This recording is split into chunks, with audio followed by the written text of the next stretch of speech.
Paris a été verbalisé pour, je cite, conduite non aisée. Sa roue arrière était entièrement voilée.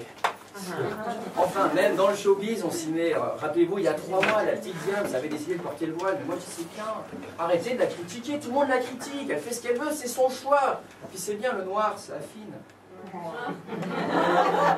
J'admets, elle était facile. On la voit pas. Hein? Je peux aller.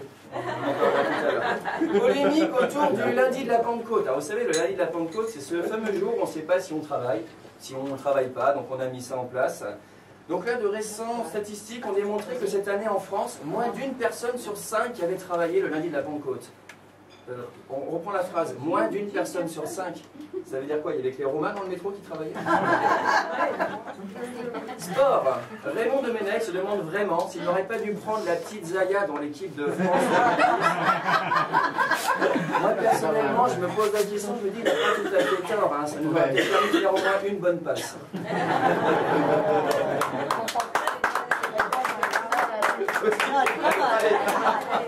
Laurent Blanc, de son côté, s'apprête à prendre la tête de l'équipe de France, parce qu'il en reste. Ça sera le premier emploi fictif, d'ailleurs, dans le sport.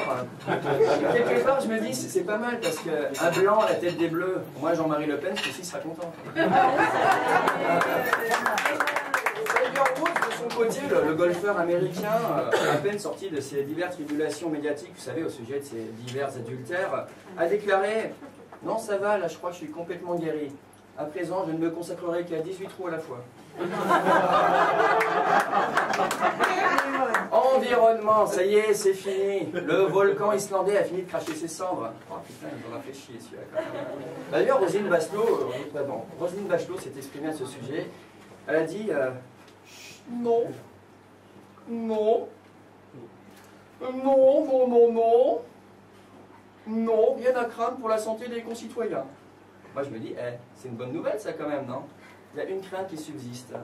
Mais qu'allons-nous faire des 93 millions de cendriers commandés par le ministère de la Santé? Et puis quelque part, je veux dire, on s'en fout, c'est bien connu en France. Tous les nuages s'arrêtent toujours à la frontière. États-Unis, la marée noire n'a de cesse de s'étendre en Louisiane. C'est une catastrophe, non? Le Ku Klux Klan, d'ailleurs, envisage de porter plainte contre BP. Technologie, merci Sony, merci Samsung, enfin, grâce à vous, le monde entier va pouvoir voir en 3D, c'est pas beau ça? Moi je suis pas contre, je me dis si quelque part ça peut mettre un petit peu de relief dans le cinéma français. Enfin messieurs, par contre, je m'adresse à vous, non, n'ayez pas peur, ça m'en parle. N'essayez pas de mettre vos lunettes et lendemain de soir de fête pour savoir avec qui vous êtes réellement rentré. Cette technologie, pour le moment, ne fonctionne qu'avec les téléviseurs.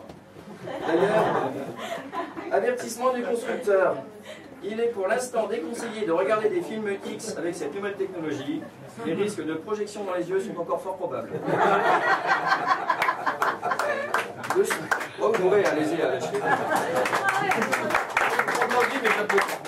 De son côté, le Futuroscope aurait déjà innové avec la 4D et Arthur et les Minimoys. Alors moi, personnellement, j'ai compris le fonctionnement de la 3D. Je pense que tout le monde a vu le film avec les schtroumpfs géants, là. Mais c'est quoi la 4D?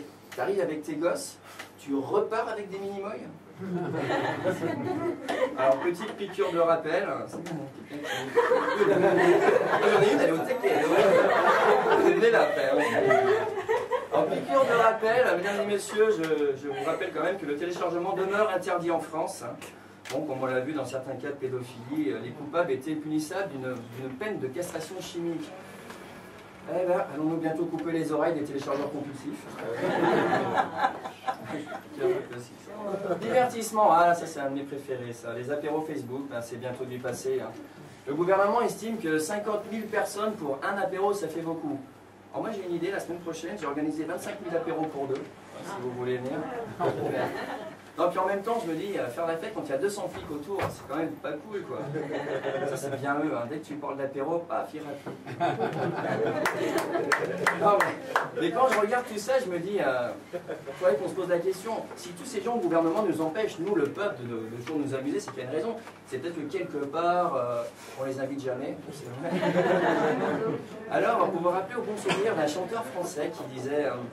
Si j'étais président de la République, je nommerais Mickey Premier ministre. Putain, c'était visionnaire ça. Sinon, regarde, on a déjà Droopy et puis Joe Dalton. très bien. Moi j'imaginais ce que ça donnerait, donc je me dis tiens on pourrait mettre Carla Bruni au platine, elle nous mettrait l'ambiance quoi. Elle garderait Jean-Louis Borloo, il serait au bar, avec la tête de pochon qu'il a, il aura vraiment l'emploi quoi. On pourrait prendre Roselyne Bachelot pour soigner les cuites en fin de soirée, ça serait bien ça, l'expérience qu'elle a. Ouais. Et puis on garderait Frédéric Mitterrand pour le ravitaillement, parce que moi avec lui on serait sûr d'une chose, c'est qu'on ne manquerait jamais ni de champomis ni de bière sans alcool, car il le sait lui, les enfants ne boivent pas d'alcool. Culture enfin. Alors Arthur, tout le monde connaît Arthur, Arthur le présentateur, Arthur le présentateur humoriste, Arthur le présentateur humoriste homme d'affaires, enfin Arthur quoi, tout le monde aura compris, Arthur a décidé de lancer un nouveau concept, le one man interactif.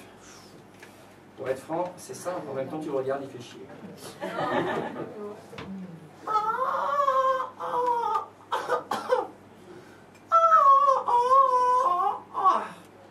Cet extrait du dernier concert de Whitney Houston vous a été offert gracieusement par le ministère de